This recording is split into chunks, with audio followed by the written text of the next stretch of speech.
eu sou apaixonada por palavras, né? E eu tinha, quando eu comecei a escrever sobre os ambientes periféricos, sobre os lugares assim, os lugares da minha rotina, do meu dia a dia, é, acho que espontaneamente não ficava caricato, porque é uma coisa que é a linguagem que eu utilizo mesmo, é a linguagem que eu converso com os meus vizinhos, que eu converso com as pessoas que eu atendo no meu trabalho, é a linguagem que eu ouço.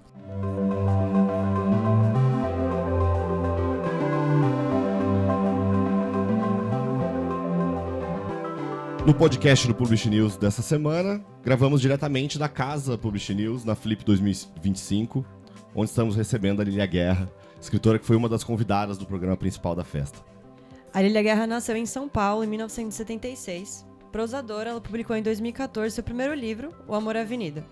Ela é autora da compilação de contos Perifobia, que está sendo reeditada agora pela Todavia, e ela foi finalista do Prêmio Rio de Literatura, e ela tem outros 6 livros publicados pela editora Patois. O romance Rua do Larguinho, a coletânea Crônicas para Colorir a Cidade e as novelas Escrevi para o Rádio. Em 2023, a Lília Guerra foi contemplada com o Prêmio Carolina Maria de Jesus pelo livro de contos Cavaco do Ofício, ainda inédito. Em 2024, seu romance mais recente, O Céu para os Bastardos, foi finalista do Prêmio São Paulo de Literatura. Além de escritora, ela também é auxiliar de enfermagem, atuando no Sistema Único de Saúde, o SUS, e trabalha na promoção de ações de incentivo à leitura e à escrita, sobretudo nas periferias da cidade de São Paulo. Este podcast é um oferecimento MVB América Latina, um livro e Câmara Brasileira do Livro. Este é o episódio 382 do podcast do Publish News, do dia 4 de agosto de 2025, gravado ao vivo na Casa Publish News no dia 1º. Eu sou Guilherme Sobota e este episódio tem a participação de Beatriz Sardinha. E não se esqueça de assinar a nossa newsletter, nos seguir nas redes sociais, Instagram, LinkedIn, YouTube, Facebook, TikTok, todos os dias com novos conteúdos para você. E agora, Lília Guerra. Queria começar aqui na primeira pergunta do painel do podcast. Lília, no começo da sua trajetória você publicava livros na internet, no Facebook. Eu queria que você contasse mais pra gente como é a sua relação com a materialidade do livro, assim, o que é diferente de publicar na internet e como que é ver o seu livro no papel, assim. Bom dia, gente. Obrigada, Guilherme. Bom dia. Obrigada, Bia. Na verdade, eu comecei a publicar na internet depois do primeiro livro, né? Quando eu publiquei Amor à Avenida, eu ainda não tinha essa relação com os leitores através da internet. Foi uma coisa que aconteceu mais na época da pandemia. Eu acho que era alguma coisa assim que... um jeito de tentar colaborar, né, com as pessoas que estavam, enfim, em casa. E aí comecei, e a relação com os leitores foi muito importante para mim, o retorno, os comentários, né? Eu acho que começou assim, as histórias de perifobia, algumas foram publicadas, né, nessa página que eu mantinha, e aí eu comecei a conversar com os leitores sobre continuidade, sobre as histórias que poderiam ter outros segmentos, os personagens que eram queridos pelos leitores e que eles queriam saber mais sobre eles. Então, a relação foi muito importante. Eu sempre senti falta de me relacionar com os meus autores favoritos, perguntar coisas que eu tinha curiosidade, saber mais sobre o processo de criação deles. Então, para mim, ainda é, né, uma ferramenta muito importante quando eu recebo. Eu sempre, assim, na verdade, eu recebo muitas... O que eu fazia na infância, que era escrever cartinhas para os autores, com as minhas dúvidas e com as minhas manifestações, e que eu não conseguia que chegasse até eles, é o que acontece agora com facilidade pela internet, né? Eu recebo muitas, mais reclamações do que tudo. Porque fulano, né? O que aconteceu com cicrano? Por que você fez isso? Por que matou fulana, tal? E aí é o que eu mais tenho recebido ultimamente, com perifobia. Legal. E como que é a sua relação com essas diferentes editoras que você trabalhou ao longo da sua carreira? Você acha que, de alguma forma, cada editora também impactou na forma como você... Não na forma como você pensou o livro, né? Mas tipo, impactou na sua escrita, no seu momento como escritora? Eu acho que sim, claro. Cada uma delas, assim... Bom, quando eu comecei, era praticamente uma publicação independente, né? A primeira edição de Amor à Avenida. Eu posso dizer que sim. Ela saiu com um selo e tudo, mas... posso dizer que foi uma publicação independente. Aí, quando eu cheguei na Patois, com o Eduardo Lacerda, eu tinha uma relação com ele. E ainda tenho, né? Ainda tenho livros distribuídos lá. Amor à Avenida, Crônicas para Colorir a Cidade e novelas que escrevi para o rádio, que são livros que saíram pelo PROAC, né? Mas foi um momento de liberdade, assim, um momento que eu precisava, sei lá, desengavetar, né? Colocar os meus arquivos para tomar um ar, para arejar. E hoje, com a Todavia, com o Leandro, que é meu editor agora, a gente também tem uma relação diferente, é uma parceria muito, muito assim, especial. Ele participa muito do processo criativo, né? Eu consigo compartilhar com ele os textos, a gente discute. Ele faz uma devolutiva rápida, eu acho impressionante como ele devolve rápido, tem respostas muito rápidas. Eu falo, como assim? Eu envio para ele alguma coisa e ele já, daqui a uma hora, ele já está respondendo. Então, eu me sinto muito... É um lugar seguro agora, então, mas cada etapa teve a sua importância, com certeza. Legal. E falando também especificamente da Todavia, assim, como que está sendo seu momento atual como escritora, indo bem mais assim em eventos, como que está sendo, enfim, também um pouco mudança de até status, assim, né, de ser reconhecida na rua, como que está sendo isso? Eu acho que o que mais, eu acho que a distribuição, a ampla distribuição faz toda a diferença, claro. Né, é isso no começo, mas esse encontro, isso proporciona, né, que a gente se encontre mais com os leitores e, puxa, sem o leitor, o que é o livro, né? Então, eu acho que isso faz toda a diferença agora nesse momento. E assim, nacional, né? Eu recebo mensagens assim do Brasil todo e está muito mais fácil agora de encontrar o livro também. A minha relação fica mais estreita, como eu disse, né, com os leitores, e isso faz com que eu pense muito mais nos personagens, né, eu receba, às vezes, opiniões e visões do texto que eu nunca imaginava, né? Então, assim, é um compartilhar muito especial. Às vezes, alguém fala alguma coisa para mim e eu falo, poxa, mas que sacada, eu não tinha percebido isso, não foi proposital. Então, a troca é muito importante, até para a continuidade do que você escreve, né? Às vezes, eu tenho um papo assim com o leitor e já saio pensando, puxa, acho que vou por esse caminho. E já voltaremos para a nossa conversa. O quarto encontro de editores, livreiros, distribuidores e gráficos está chegando. E as inscrições estão esgotando rápido. Serão 3 dias de programação, com especialistas renomados em um ambiente propício para networking entre grandes profissionais do setor. O evento acontece de 20 a 22 de agosto, no Casa Grande Hotel Resort e Spa, no Guarujá, em São Paulo. Acesse o Simpla e busque pelo nome do evento, Encontro de Editores, Livreiros, Distribuidores e Gráficos 2025. Ou entre no site cbl.org.br e clique no banner. Pensando ainda nessa trajetória no mercado editorial, assim, como é que foi a chegada na Todavia? Foi um convite, profissionalmente, assim?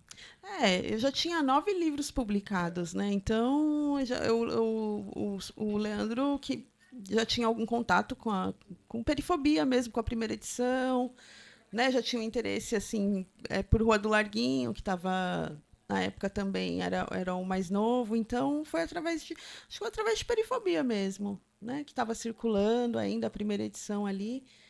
E aí assim foi, o convite se deu mesmo pelos livros anteriores. Legal. Bom, ontem no palco principal você foi com uma camiseta com a estampa, né, com a face da Carolina Maria de Jesus. E um aspecto muito impactante, né, da obra dela é a linguagem. Então, o que ela faz com a linguagem é um trabalho de recriação, de transformação, que é muito potente, né? Então, não é apenas no conteúdo, nos temas que ela aborda, que essa obra se faz, mas também na forma. Eu queria saber para você como é que foi o seu processo de desenvolvimento de uma linguagem literária própria, ou, em outras palavras, como é que você achou a sua voz, que é tão característica também. Bom, eu digo que eu sou apaixonada por palavras, né? E eu tinha, quando eu comecei a escrever sobre os ambientes periféricos, sobre os lugares assim, os lugares da minha rotina, do meu dia a dia, acho que espontaneamente não ficava caricato, porque é uma coisa que é a linguagem que eu utilizo mesmo, é a linguagem que eu converso com os meus vizinhos, que eu converso com as pessoas que eu atendo no meu trabalho, é a linguagem que eu ouço, e eu gosto muito de prestar atenção, saber, eu tenho noção que eu fico por fora agora, né? Às vezes estou lá na laje da minha casa, os meninos falam alguma coisa, eu falo, essa daí isso eu não conheço ainda. Preciso saber do que se trata. E assim, eu sou muito fã do João Antônio, né? E aí ele tem eu tenho uma edição dos livros dele, um compilado de todas as obras do João Antônio, que vem com uma réplica de uma agenda telefônica que ele usava para marcar, né, o que ele chamava de linguagem da rua, né? Então, como ele escrevia muito sobre esses ambientes, ele visitava, né? Quando ele estava na sinuca, quando ele ia ali nos lugares onde ele ficava ouvindo o pessoal conversar e anotava, inclusive em maço de cigarro, tal. E eles reproduziram tudo isso. É muito legal. É um objeto que eu gosto muito. E eu fiquei surpresa a primeira vez que eu vi uma entrevista do João Antônio, porque eu achava que eu achava que eu ia ouvi-lo falar da mesma maneira que os personagens falavam. E era muito diferente, né? Eu fiquei surpresa, fiquei encantada. Eu falei, nossa, ali eu entendi o que é dar voz ao personagem, né? O que é fazer essa diferenciação e ter esse cuidado para que cada um tenha a sua característica, o seu perfil, a sua própria voz. Aí comecei a prestar mais atenção nesse trabalho. Mas eu gosto muito de fazer isso que ele fazia também. Anotar, às vezes eu escuto alguma coisa no ônibus ou na feira, e aí anoto e depois aplico. Bacana. Bom, a gente, antes de voltar um pouco mais para a sua obra, né, a gente mencionou no início também que você também trabalha com iniciativas de formação de leitores. Uhum. Você pode compartilhar, detalhar um pouco mais essa experiência com a gente? É uma coisa que a gente faz mais assim com as bibliotecas comunitárias e com os equipamentos culturais da região onde eu moro, enfim.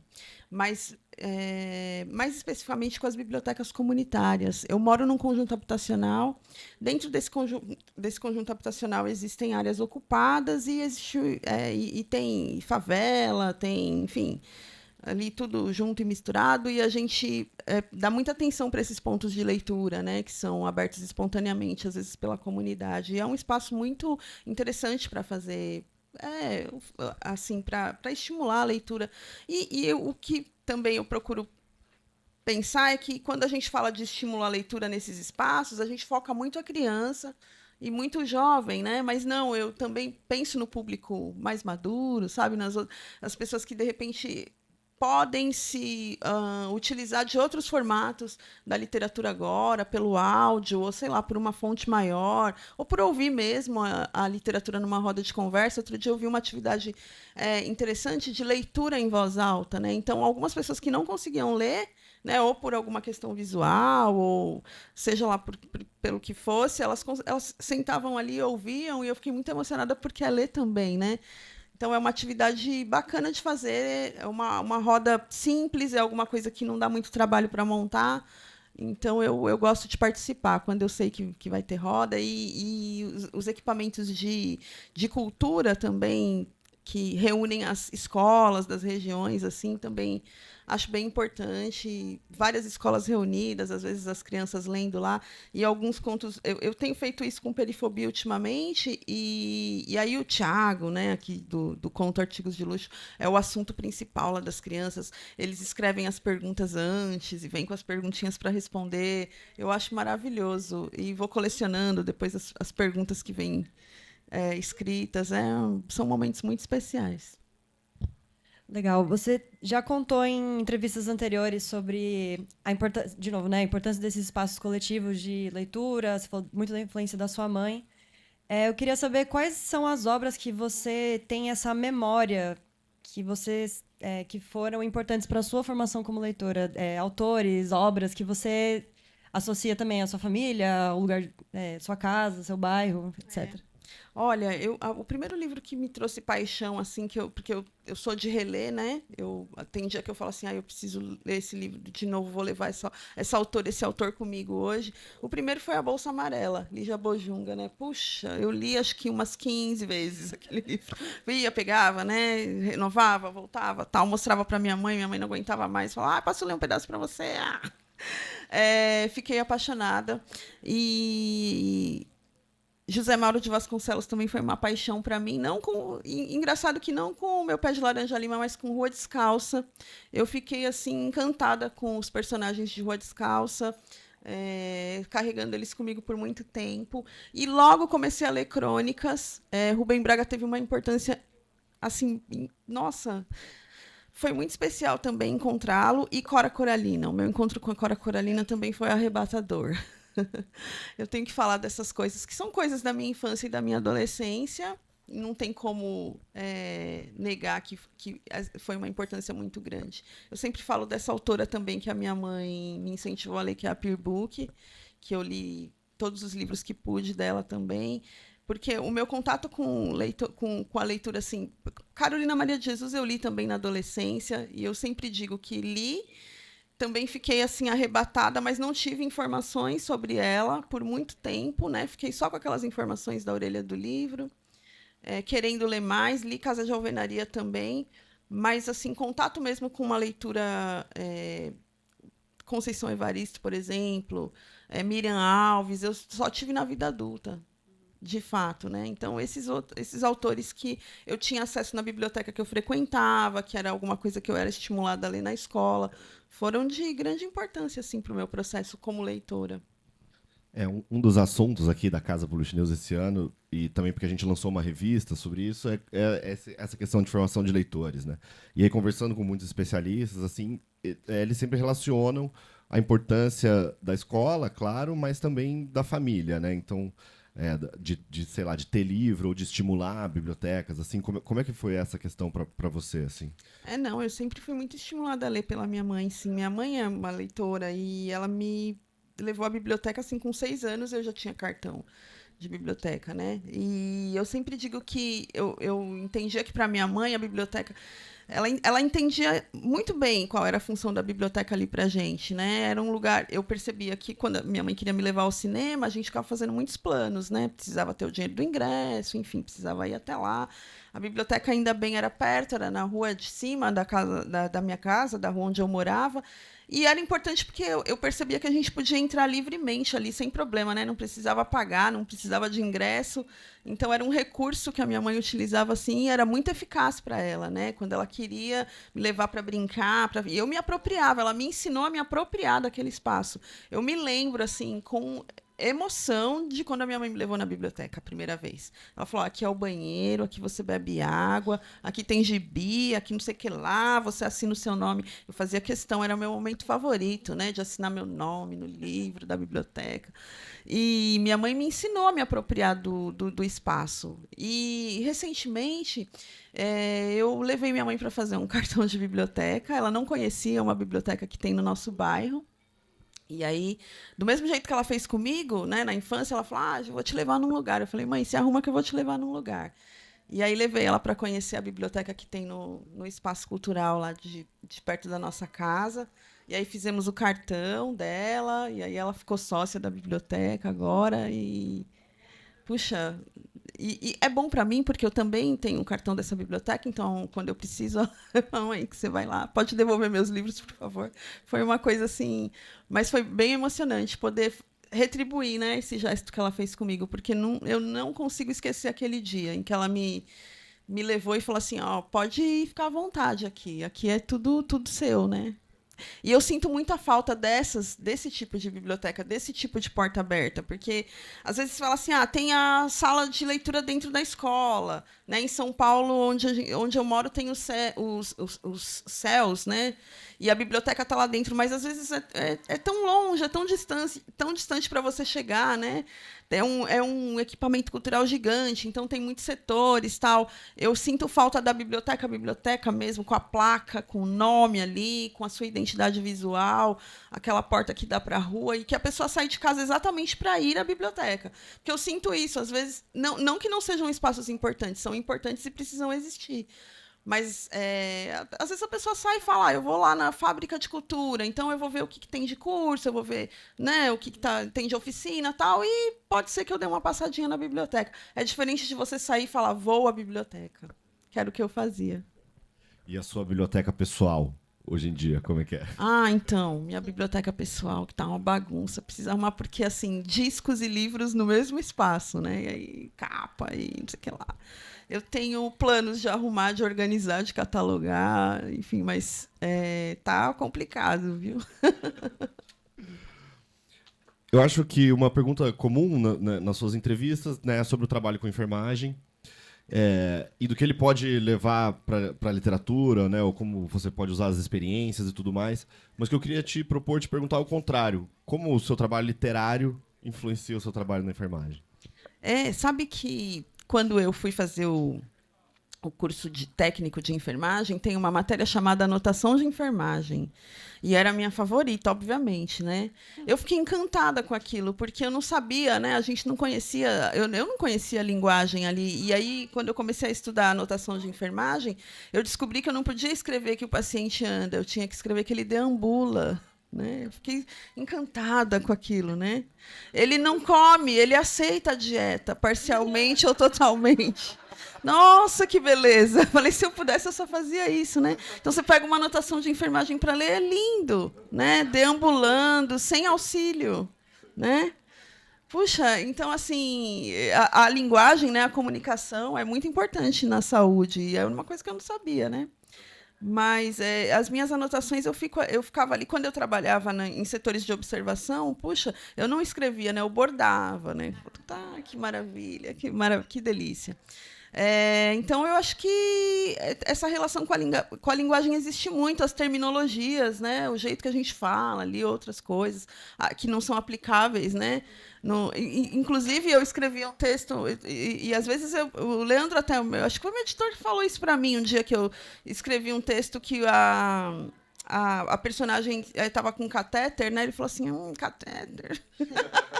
Vamos ver se a gente dá uma mudada nisso, né? De vez em quando eu me pego mesmo fazendo anotação de enfermagem lá nas histórias. Eu falo, não, vamos. Então, eu acho que a linguagem importa muito, né? Foi uma coisa que eu descobri, assim. E eu sou apaixonada pelas terminologias, né? E as coisas vão mudando. E eu fico preocupada, porque a gente tem que ir adequando, né? Para conseguir falar e estar ali adequado ao que é. O que traz para a gente, né? Um dia as pessoas estão, sei lá, em situação de rua, outro dia já a gente precisa olhar de outra maneira, saber como elas se sentem com essa. Então, isso vai mudando e eu vou procurando sempre ficar antenada. Eu queria perguntar como que é, então, também, já que a gente entrou na questão da enfermagem, como que é a sua rotina de escrita? Como que é tentar balancear esses dois lados, assim? Não tenho rotina de escrita ainda. Eu queria ter, mas não tenho. Eu escrevo quando é propício, quando o ambiente me permite também. Eu digo que eu moro numa rua que é muito barulhenta, né? Tem muito barulho e aí isso me atrapalha um pouco. Eu consigo fazer anotações, às vezes as pessoas falam, mas você escreve no ônibus? Não, eu faço anotações, eu faço planos ali, mas quando você precisa mesmo escrever, sei lá, matar alguém ou alguma coisa do tipo, você precisa de concentração. Não dá para matar assim no meio do bailão, né? No meio do funk. E aí eu não tenho rotina. Às vezes eu entendo que o momento é propício ali, o tempo vai ser um tempo produtivo, e aí eu pego e tento escrever, né? Mas não, eu queria, sabe, falar, escrevo todas as quintas, das 9 ao meio-dia. Mas isso não acontece ainda comigo. Isso que a gente estava falando, recentemente saiu um livro do Graciliano Ramos com os atos administrativos, quando ele era prefeito na cidade lá no interior. Em algum momento, então, a gente vai ter um livro das anotações de enfermagem da Lília Guerra. Puxa vida, olha que boa ideia. Eu já fiz cada uma tão bonita. E já voltamos para nossa conversa. Esse podcast é um oferecimento da MVB América Latina, onde a inovação e a tecnologia impulsionam o mercado do livro. Com a PubNet você ganha eficiência, agilidade e segurança em cada pedido. E quando o assunto é metadados, metadados é com a MetaBooks. Porque, no fim das contas, o propósito da MVB é um só: levar os livros até os leitores. Outra característica importante, né, da sua obra, nos livros isso é muito claro, e que costuma ser bastante mencionado também, é que os livros têm bastante gente. Ai, né? nossa. Eu queria te ouvir sobre isso, porque como a gente estava falando antes, eu acho que isso é uma questão profunda da forma também, ou seja, afeta a maneira como você conta as histórias que decide contar, e isso pode ter consequências profundas, né? Então eu queria te ouvir sobre Consequências profundas. Quando eu fazia ateliê de escrita literária, Os professores falavam, né? Mas muita gente, me perdi, tive que voltar. E eu sempre fui uma aluna muito aplicada, assim. Era tão importante para mim, né? Aquelas oficinas, tudo que eles me diziam, mas isso eu fazia, entrava por aqui e saía por aqui. O professor lia o texto e falava, a gente podia cortar um pouco, enxugar, tirar um pouco, né? De repente... Para de dar nome, às vezes falavam para mim, é muito nome, nem todo personagem precisa ter nome, né? Se ele só vai dar uma passadinha para quer saber o nome dele, né? Isso pode confundir o leitor. Eu falava, ai, não, os meus leitores vão ter que, né? Vão ter que fazer esse exercício. E às vezes eu recebo umas planilhas, assim, tem leitor que faz planilha e manda foto para mim, sabe? Olha, eu fiz uma planilha aqui de Céu para os Bastardos, gigante, pega de parede a parede, assim, os personagens falam, foi uma boa isso, né? Eu sabia que vocês iam conseguir. Coisas que eu não conseguia seguir, né? Dicas que eu não conseguia seguir. Eu gosto muito de gente, eu gosto muito de nome, né? Todo mundo que tem que ter nome para mim, bicho, sei lá, cachorro, gato. E é uma coisa que eu quero seguir exercitando, né? Nunca me preocupei assim com... Eu já ouvi muito isso. Muita gente, muitos personagens, a gente acaba se perdendo. Eu falo, mas a gente também acaba se achando, vai dar certo. E conta pra gente um pouco quem são essas pessoas. Os personagens? Tanta gente, né? Tanta gente. Essas pessoas, justamente essas pessoas que eu queria que tivessem nomes, sobretudo essas, né? As que eu via sempre coadjuvantes nas histórias e que eu queria saber mais sobre elas. Tinha interesse, eu sabia que elas tinham uma rotina, porque a rotina também é interessante, né? De repente, você só saber coisas de personagens fantásticos que fazem viagens, sei lá, submarinas, outras, não, isso é legal também. Mas eu queria saber sobre os personagens que tinham as vidas chamadas corriqueiras, né? Porque essa vida é muito interessante. Né, a rotina, como eles desenvolvem a rotina, o que isso implica, o que acontece. Então, são essas pessoas. As pessoas que eu via e que eu queria batizar, que eu queria nomear. Né, essas pessoas que transitam pelas histórias que eu escrevo. A gente estava preparando para a mesa, aí eu até comentei que uma das coisas mais legais do Perifobia é quando os personagens voltam, né? Que você entra em contato. Aí a gente estava brincando que era o Lilhaverso. E aí, eu queria que você falasse um pouco mais sobre esse apego com os personagens. Eu acho que tem um pouco a ver com o que você falou até aqui antes, na primeira pergunta, né? Que os leitores queriam saber o que aconteceu com esses personagens.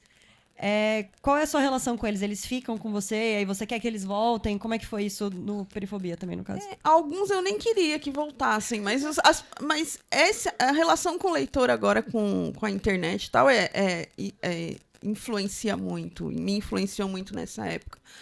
As histórias começaram a se encontrar justamente nessa época da pandemia, onde eu postava os textos ali, e às vezes eu escrevia um texto e era só um texto. Acabava ali, mas quando eu ia ler os comentários, os leitores liam e falavam assim, que legal, quando vai... Tô esperando a continuação. E eu falava, gente, mas não tem continuação, esse texto já acabou. Aí eu acho que não ficou claro. Será que não ficou claro isso, né? E aí eles esperavam assim, como se... E aí eu falei assim, não, se eles gostam tanto desses personagens, acho que eu vou explorá-los mais, né? Ver o que aconteceu no futuro, né? E eu fazia um exercício para criar perfil de personagem, que era a ficha. Ainda que ele não fosse morrer na história, eu ficava pensando, quando será que ele vai morrer, né? Do quê? O que eu vou fazer, né? Então, aí eu fui olhando essas fichas, olhando o que eu tinha planejado assim, para o futuro deles e aplicando nessas continuações que, às vezes, nem eram uma coisa planejada minha, não tinha planos, mas aí os leitores estavam ali tão seguros, né, de que a continuação ia acontecer. E assim começaram esses cruzamentos. Eu falei, não vou trazer novos personagens, eu vou utilizar esses mesmos. Acho que... E foi muito bom. Para mim também foi legal, sabe? Pensar em como eles poderiam se encontrar, se fazia sentido na linha do tempo da história, se não ia ficar... E às vezes eu descubro que não fazia sentido. Às vezes eu mesma leio e falo, nossa, mas o que essa pessoa está fazendo aqui nessa década, se ela era da outra? Aí eu falo, tomara que ninguém perceba, ou tomara que alguém perceba e me conte depois. Essas coisas acontecem e no dia que a gente...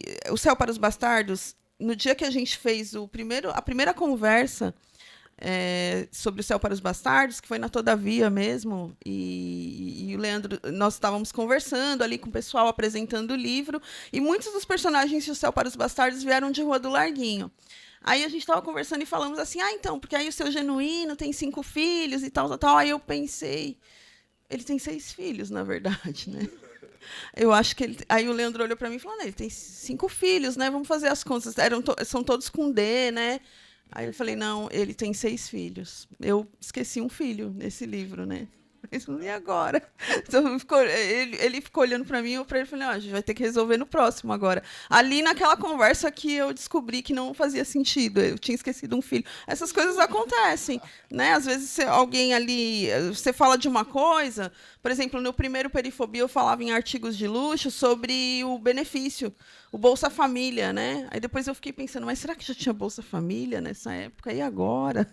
Deixa eu ir lá visitar isso. Às vezes é um exercício interessante para mim também, né? Às vezes eu olho e falo, nossa, que mancada, que erro de continuidade isso aqui. Vou ter que resolver. Tomara que esse livro tenha uma nova edição para que eu possa resolver isso.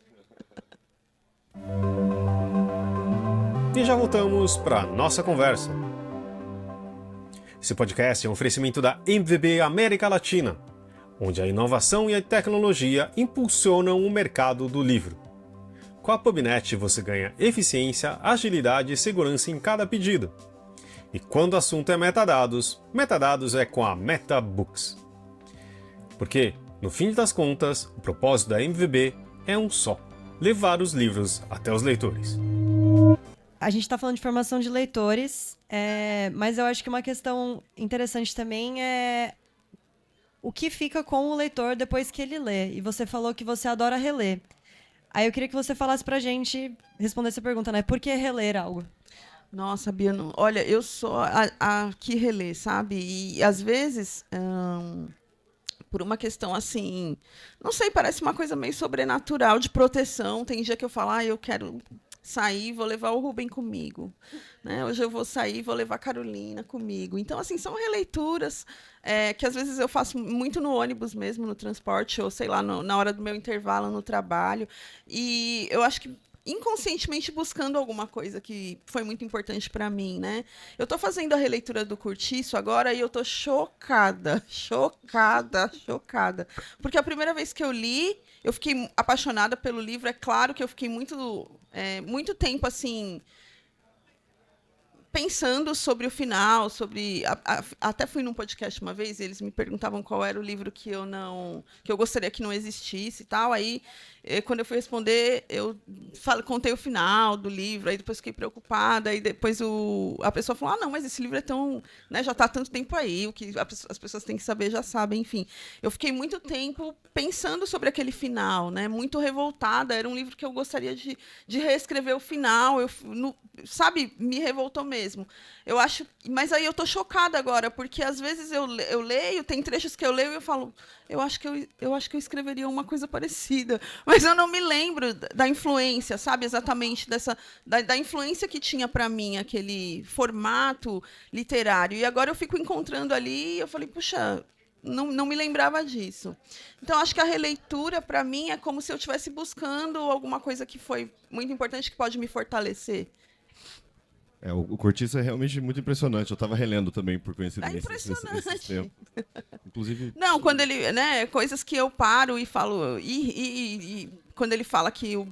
sempre... sabe quando você ri sempre da mesma piada? Quando ele fala que o Botelho estava na qualidade de parasita, eu fico 3 horas depois para voltar, né? Meu Deus, na qualidade de parasita. Tem coisas muito boas, né, ali para mim. O Curtiço, a Luiz de Azevedo. No Perifobia, Lília, tem uma história que a gente gostou muito, né? A gente estava falando antes para falar, que é a história do Amaro, né? Que é narrado pela personagem chamada Preta. Esses personagens também voltam depois, né? Como a gente estava falando. Assim, você pode contar um pouco sobre dessa história e falar um pouco sobre ela? Rascunho e resumo de Amaro, né? Na verdade, nenhum dos personagens existia ali e o personagem principal dessa história, na verdade, é a caixa de fósforo. Porque eu queria falar de uma caixa de fósforo. E aí eu escrevi 2 capítulos, de Rascunho e Resumo de Amaro, para só utilizar a caixa de fósforo uma vez ou duas, acho que 2 vezes ela fala. Porque eu vi aquela imagem, eu tinha uma amiga que usava fósforo para acender cigarro, e isso já me chamava muito a minha atenção, eu já achava uma coisa assim muito diferente, e ela guardava os fósforos riscados dentro da caixa, e eu ficava intrigada com aquilo, porque eu achava que não era nada prático, né? Eu falava, como que ela... É uma sorte ela pegar um palito que não está riscado, né? Leva um tempo. E eu queria escrever sobre a caixa de fósforo.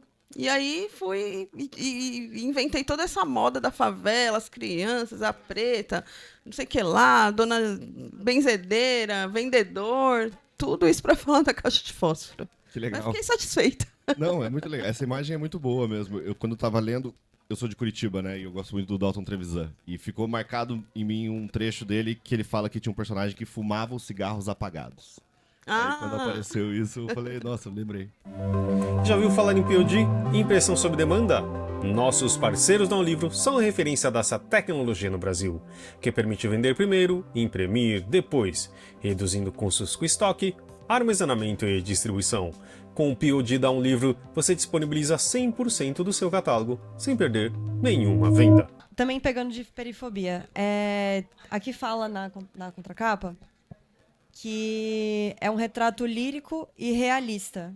E aí eu acho que a primeira leitura, assim, essas duas coisas podem parecer um pouco contraditórias. Aí, se você puder explicar isso um pouco, porque eu acho que é um retrato do livro, assim, tipo, lendo os contos é uma coisa que eu senti também. Então, se você puder falar um pouco sobre isso. O que você sentiu? Eu gostava muito... Assim, parecia muito palpável tudo o que estava acontecendo. Só que eu sentia profundidade naquelas personagens, assim. Então... Não sei, parecia muito... Eu conseguia vislumbrar... Eu sou uma pessoa bem visual, né? Então eu conseguia visualizar muito do que estava acontecendo.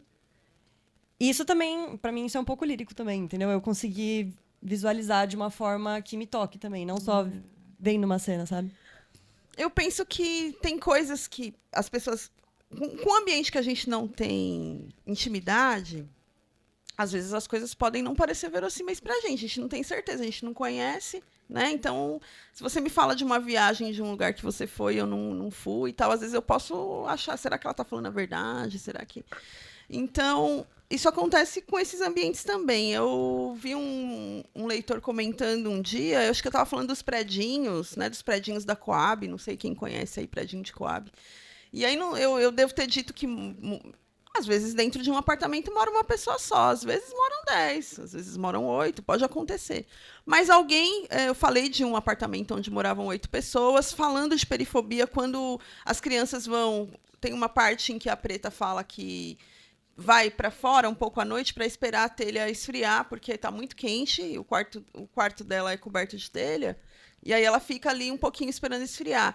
Eu falei que essa imagem é muito realista para mim, no bairro onde eu moro, porque os apartamentos são pequenos, e às vezes a gente não sabe por que as crianças estão para fora, estão na rua e tudo, mas é porque você não cabe dentro daquela casa, né? Fica muito quente, muito calor, então é muito comum todo mundo ir para a rua. E aí, quando eu brinquei ali, falei, 8, 10 pessoas no mesmo apartamento, ele falou assim, isso não existe, né? Isso não acontece. 8, 10 pessoas dentro do mesmo apartamento. Eu falei, olha, tá vendo? É uma coisa que para mim é tão comum e que eu sei que pro cara é impossível, né? Talvez se eu tivesse, sei lá, falado de um submarino que vai para o espaço, ele não tivesse achado que... Mas ele achou aquilo tão... Ele falou, poxa, isso é impossível de acontecer. Então, eu acho que essa questão de ser lírico e ser realista, acho que eu procuro fazer com que as pessoas consigam sentir coisas que elas não conhecem, né? É diferente, é o que eu digo, é diferente você pegar, às vezes, um ônibus no horário de pico, um metrô, lá para a periferia, uma vez. Você vai ter a experiência, vai falar, puxa, eu tive essa experiência. Não, você precisa fazer isso por 30 anos seguidos, como todo mundo faz, para que você saiba que conheça a realidade mesmo daquilo, né? Eu lido, eu fico aí em cima tentando fazer com que as coisas fiquem realistas. Legal, legal. Bom, outra presença, né, forte no livro são as epígrafes, né? De todos os contos tem uma epígrafe retirada de um samba. Ontem o samba foi uma presença também na mesa, né, da programação Puxa, eu principal. fiquei tão contente. E você tá também, né, quem tá ouvindo não tá vendo, mas você tá com uma camisa com o branca hoje. Né? É, Branca de Neve hoje, né? Eu queria ouvir um pouco da sua relação com o samba. Total, eu sempre tive contato com disco e quase sempre de samba, né? Que era o ritmo que a minha avó mais ouvia e minha avó era uma consumidora de discos, né? E aí Canta Canta Minha Gente, que é a música que tocou ontem, tem naquele álbum do Martinho de 1976, que tem uma capa do Elifas Andreato, que eu adoro as capas dele, procuro colecionar, procuro ter todas as capas que ele desenhou. E tem as mãos ali desenhadas na capa do disco, muitas mãos, ele desenhou muitas mãos, assim, e tem os punhos, ele teve todo aquele cuidado, uma tem relógio, uma tá com esmalte. Eu ficava encantada com aquele álbum, né, quando criança. E ficava criando histórias para aquelas mãos e imaginando aqueles rostos.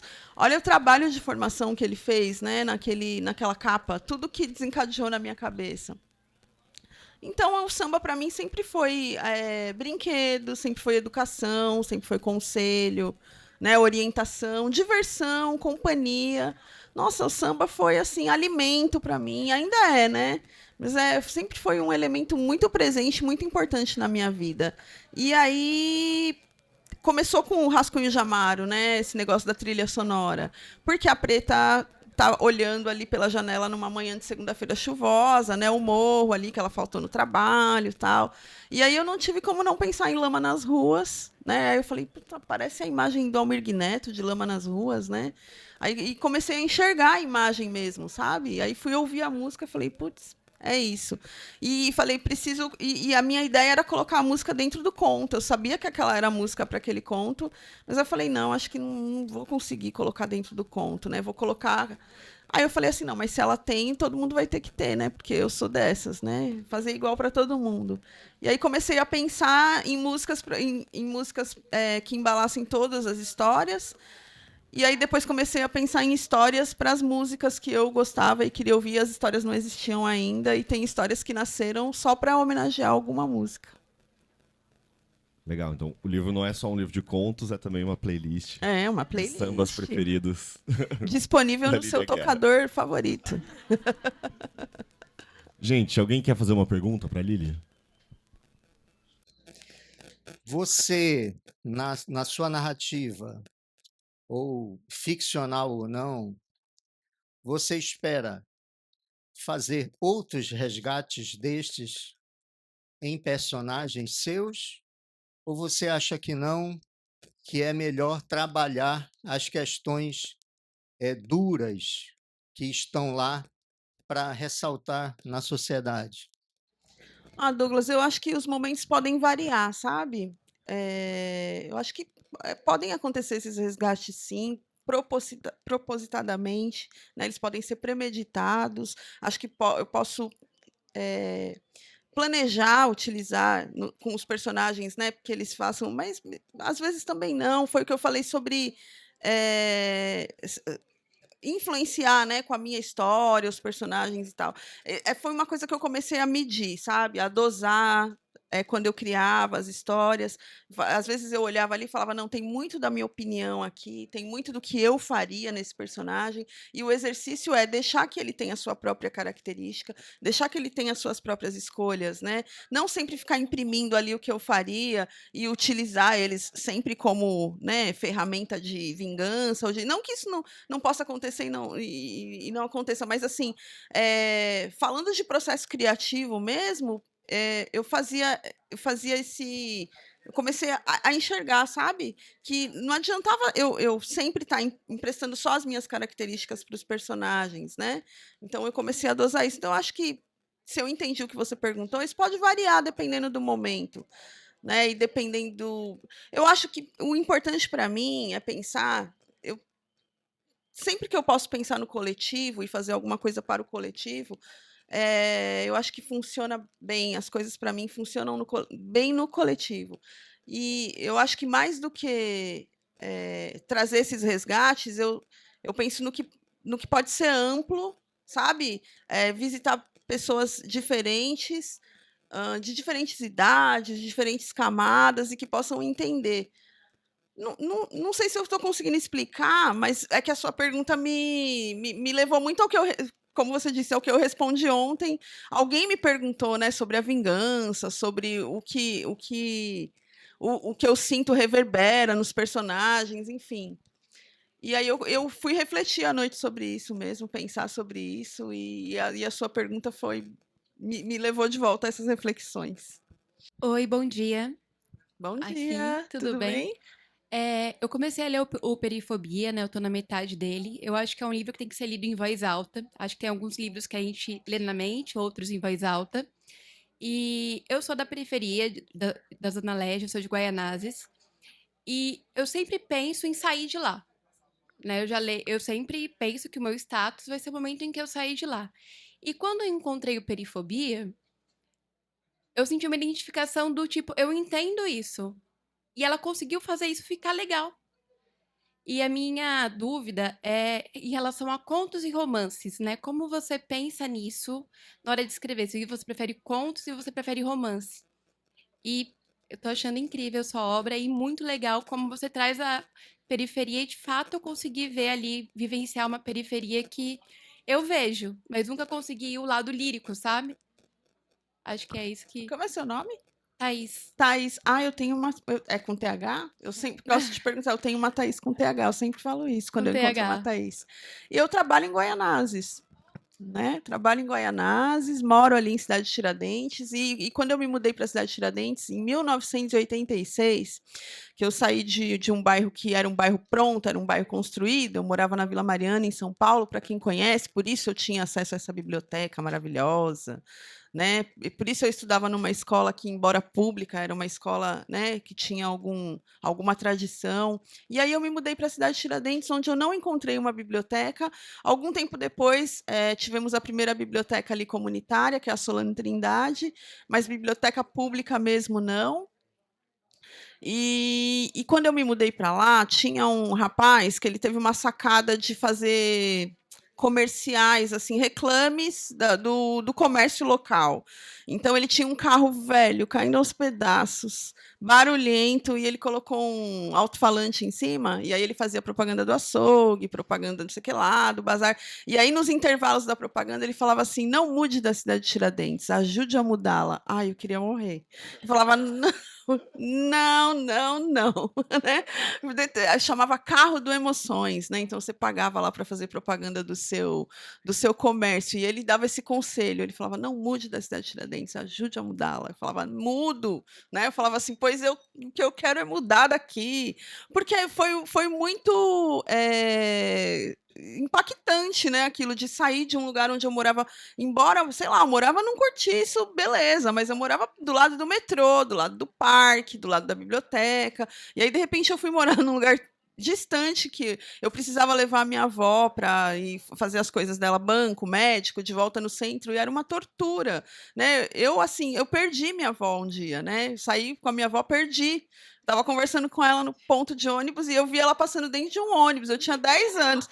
Aí eu falei assim, olhei ela, eu falei, não, não é possível. Ela entrou dentro de um ônibus e eu não. Eu perdi a minha avó. Eu falei, gente, era uma responsabilidade muito grande. E assim, eu dei um. Assim, agora eu vou ter que contar, né, como eu achei a minha avó, né? Quando eu vi a minha avó passando dentro do ônibus, eu lembro assim da sensação do o meu corpo todo, os meus órgãos saíram do lugar, eu dei um grito, minha avó tá dentro daquele ônibus, meu Deus! E aí alguém veio me socorrer, né? E ela foi embora. A gente estava num terminal e aí as pessoas, alguém veio me socorrer e falou: ela vai entender, ela vai descer. E eu falei: ela não vai voltar. Minha avó não sabe ler. A gente mora aqui há pouco tempo, ela não conhece esse lugar e ela não vai voltar. Olha, eu sei dizer que alguém pegou uma moto, parou o ônibus, não trouxe ela de moto, ainda bem, colocou ela dentro de outro ônibus, aí ela voltou. Então, essas coisas aconteciam comigo ali. Então, eu queria muito ir embora. Né? Eu fiquei muito revoltada. Thaís, eu te entendo, porque o meu plano era sair dali. Eu falava: alguém me trouxe para cá, agora eu preciso. Né? A minha vida se pauta nisso. E lá se vão, sei lá, eu tô desde 86 morando ali, né? Na cidade de Tiradentes. Me mudei já para alguns lugares ali, eu casei ali, eu tive os meus filhos, continuo morando lá. E hoje em dia eu não quero mais ir embora. né? Agora eu falo assim, não. Sabe assim, aquele ditado, quem comeu a carne que roeu os ossos, eu sou diferente, eu falo, não, eu roí os ossos, agora eu quero comer a carne, não é possível. Agora que o monotrilho tá chegando, eu vou ficar aqui. Mas eu recebo, inclusive aqui na Flip, alguém falou comigo sobre o transporte público. Falou para mim assim: olha, eu tinha tanto ódio do transporte público, morava na Coab, na Zona Leste, e eu não sosseguei enquanto eu não comprei um carro. E aí, quando eu comecei a ler O Céu para os Bastardos, eu comecei a entender melhor e lembrar das pessoas que pegavam ônibus comigo. E não que fosse legal, não que ficou gostoso, mas eu comecei a ter outra visão e pensar assim: puxa, olha o que eu fui fazer. Em vez de eu pensar que o transporte podia ser melhorado, a gente podia. Não, eu peguei, comprei um carro, entrei dentro, fiquei sozinho, né, soltando poluição por aí e tal. E foi um pensamento que ele não. Ele falou: eu nunca tinha pensado nisso, então pensei por esse lado, que de repente eu podia ter sido um pouco sanarinha e ter ido ali reclamado e tal. E outro dia também, num clube de leitura, uma menina falou para mim: olha, eu sou totalmente perifóbica, né? Eu sou perifóbica assumida. Ela morava em Francisco Morato. Ela falou: eu fui criada em Francisco Morato e tudo que eu queria da minha vida era me mudar de Francisco Morato. E aí, lendo Perifobia, eu também fiquei pensando nas coisas.